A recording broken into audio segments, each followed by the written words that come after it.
First of all, let me start off by saying I'm a very live and let live person, like, you know, that kind of way. If you're not doing any harm to me, go do what you like, like, you know, with sexuality and stuff like that. If you're gay, straight, bi, whatever, you're not harming me, go out and live your life.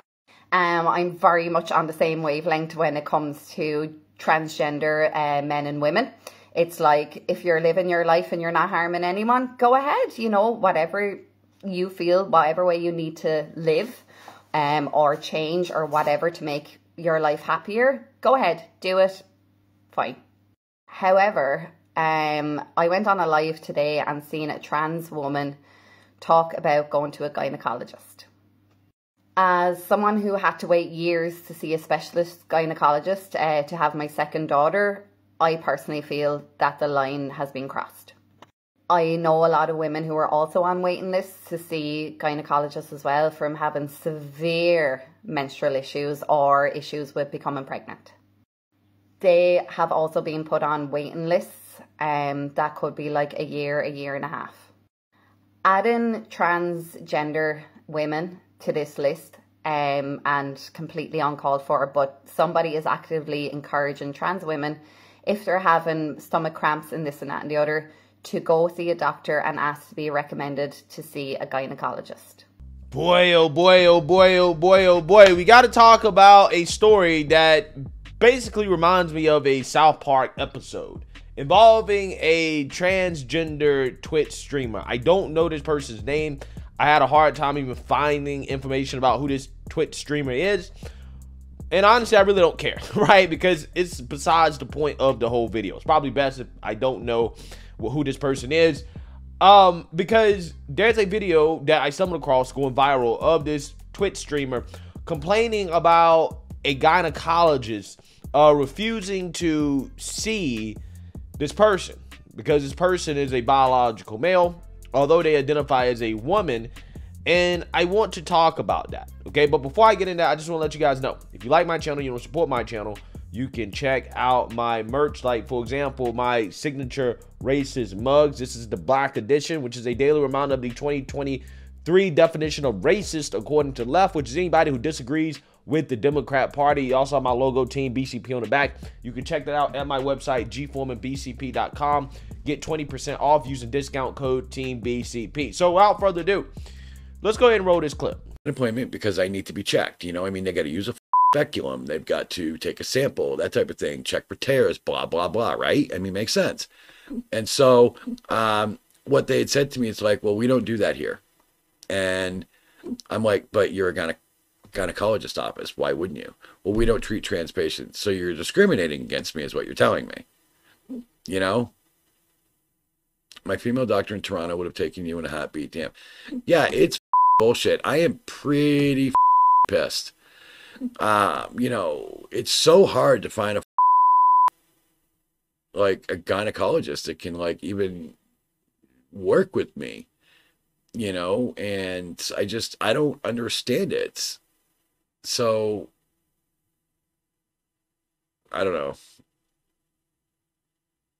I don't know.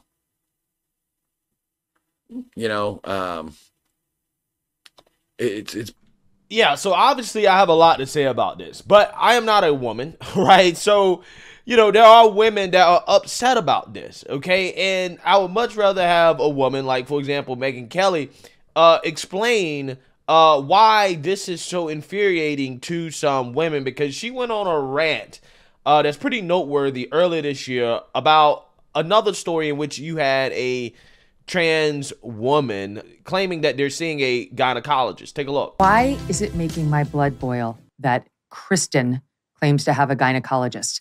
I really, like, it's making my blood boil. And I'm having like a real reaction to it in a way I actually didn't expect. And I'm thinking it through live. And part of it is, I just actually went to the gynecologist. Actual women have to go to the gynecologist once a year. Yeah. When you just delivered a baby, you spend your life in with your gynecologist, your OBGYN.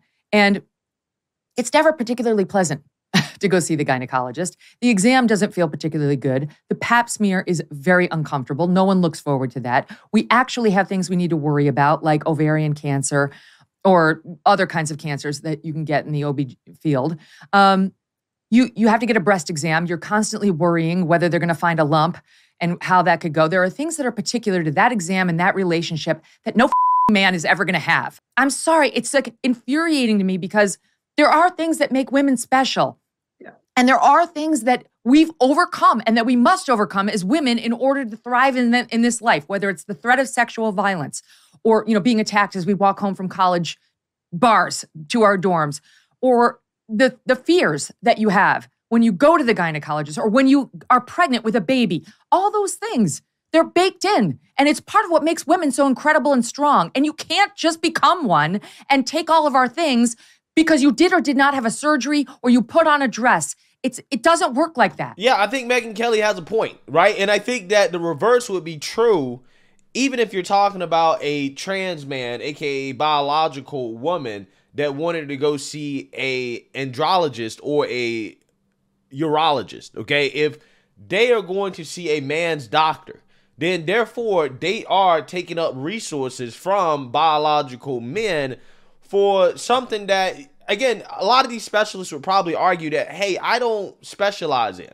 right? And it's not discrimination for a doctor to tell somebody who's a transgender individual that, hey, I know that you believe that you're a woman or a man or whatever, and you want to come see me because I'm a doctor that specializes in services for men or women.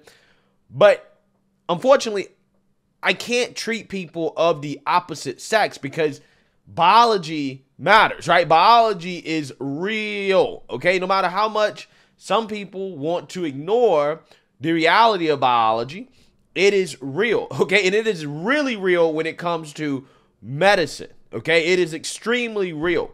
You can't ignore it. I don't know why a biological male would feel the need to go see a gynecologist when they don't actually have a vagina, or if they did get the surgery, it's not a real vagina, right? Like it's a man-made vagina. And I think that a man-made vagina is probably significantly different in regards to function than a regular vagina. And not only just that, there's also a bunch of other parts that a trans woman, even if they have surgery, they don't have that, women have and that gynecologists deal with. Okay, for example, they don't have a uterus. They don't have any fallopian tubes, okay? They don't have the ability to give birth.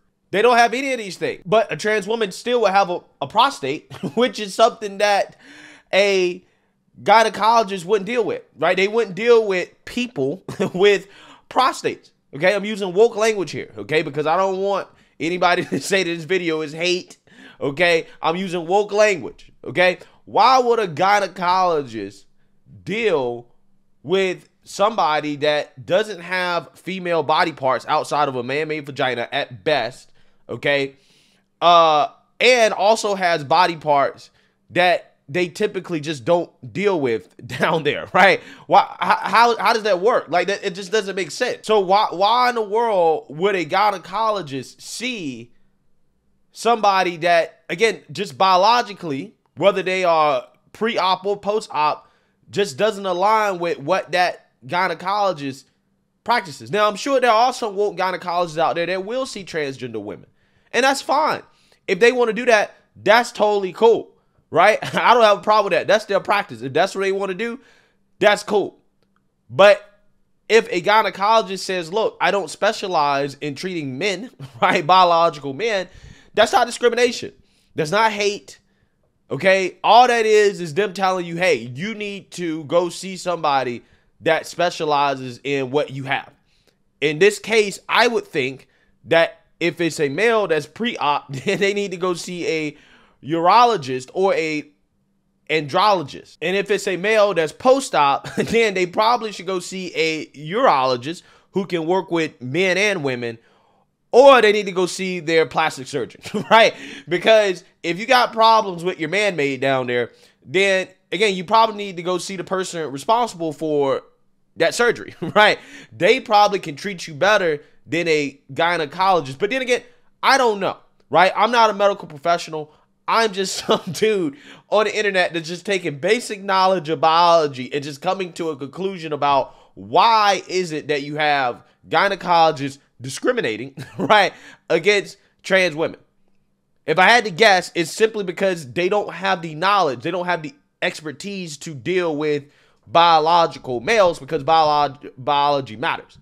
And again, what really makes my blood boil about this is that, you know, these people, they always want to cry discrimination when they can't get their way.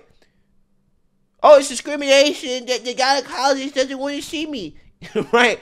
And it's like, no, that's no more discrimination as much as I would claim discrimination if I had some type of, you know, brain cancer and, you know, a doctor that specializes in bone cancer told me that, hey, I need to go see a neurologist, right? Or a neurosurgeon, because they're going to be better equipped to treat what I have, right? The condition that I have. It's the same exact thing. It's the same exact thing. But because, again, this thing is a gender thing, because it involves people that are allegedly fighting for rights, okay, rights that they already have. Now, again, what's going to happen is that you're going to have gynecologists, and I guarantee you this is going to happen. They're going to know in their head that, hey, I should recommend this individual go to somebody else, but I'm going to treat them anyways because I don't want to be seen as a bigot, right? I don't want to be seen as hateful. I don't want to be seen as a transphobe. That's exactly what's going to happen, because everybody else is capitulated to this stuff. Woke corporate America, the politicians, the university system, everybody, including medical community, they're capitulating to it, right? And again, what's happening, okay, well, what's going to happen is that you're going to have some gynecologists that are going to be woke guilt tripped into saying that, well, I need to see these women because I say that trans women are women, right? Therefore, in order for me to be consistent with my woke ideology, I have to put that over my medical degree, right? My medical training, I have to put that over reality and biology, and I have to see them. And guess what? Now what happens is that the demand for gynecologists increases, and guess what? Wait time's going to increase. It's going to be harder to get appointments, and that's going to affect biological women, because now they have to share a women's doctor with a biological man. Because, again, a lot of these doctors are going to be woke guilt tripped into going along with it, even though they know that it's probably best for this person to see somebody else. Again, that's the world that we're living in here, man. It really is. And, again, it's just a shame because, again, people will literally go against their medical training. They'll go against reality because they don't want to be called a bigot, right? They don't want to be called hateful. And it's just, it's ridiculous. It's ridiculous. So, you know, hey, it is what it is. I just find it particularly interesting, right, that this is happening. Let me know what you guys think. Make sure you like, comment, and subscribe. Most importantly, share a Black conservative perspective. Peace.